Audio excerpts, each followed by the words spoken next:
घने जंगल की रहस्यमयी दुनिया में हर शिकारी की अपनी पहचान होती है। यहाँ ताकत और चालाकी दोनों अपना राज चलाती है। कहानी शुरू होती है एक नदी किनारे से। एक बाघ शांत चाल से पानी पीने आया है। उसकी विशाल बदन और धारियों वाली चमकदार खाल भय पैदा करती है। वह अकेला शिकारी है, ताकत उसका हथियार है। पास ही पेड़ पर एक तेंदुआ अपने शिकार के साथ बैठा है। फुर्ती और छल उनका स्वभाव है। पेड़ों पर चढ़ने में माहिर, वह चुपके से शिकार के पास पहुंचता है। तेंदुए की निगाहें टाइगर की तरफ नहीं थी। बाघ पास आ चुका है। जैसे ही वह उतरता है, कुछ बदलने लगता है। बाघ की नजर उसी पर पड़ती है। पहले कुछ पल दोनों एक दूसरे को घूरते हैं। तेंदुआ गुर्राता है। बाघ जोरदार दहाड़ मारता है।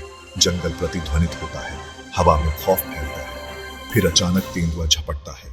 उसके तेज पंजों ने बाघ पर वार किया, लेकिन बाघ का शरीर भारी और मजबूत था। प्रभाव सीमित रहा।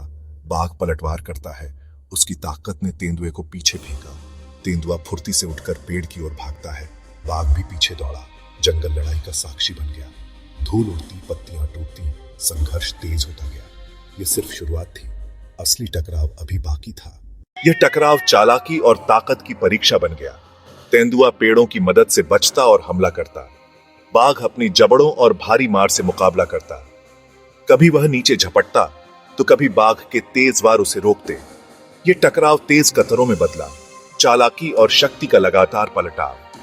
हर वार में जान की बाजी लगी थी। कभी रूका, कभी झटके की तरह फिर शुरू। जंगल की हर चीख और हर पत्ता इस लड़ाई का साक्षी बन रहा था। तेंदुए की फुर्ती उसे बार बार बचाती रही। एक चाल, एक झपट्टा, यही उसकी ताकत थी। और वह बार बार बदलते एंगल से वार करता। पर बाघ की भारी ताकत धीरे धीरे प्रभाव दिखाने लगी। जबड़ों की ताकत हर वार को घातक बनाने लगी। निशान बढ़ते गए। संघर्ष गहरा होता गया। कई मिनटों तक संघर्ष चलता रहा, कठोर, उग्र और थकाने वाला। तेंदुए की चालाकी अब थकान से बोलने लगी। बाघ अपनी मजबूती से लड़ाई का पल पल नियंत्रित करता रहा। फिर एक निर्णायक वार आया। तेंदुआ पीछे हटने लगा।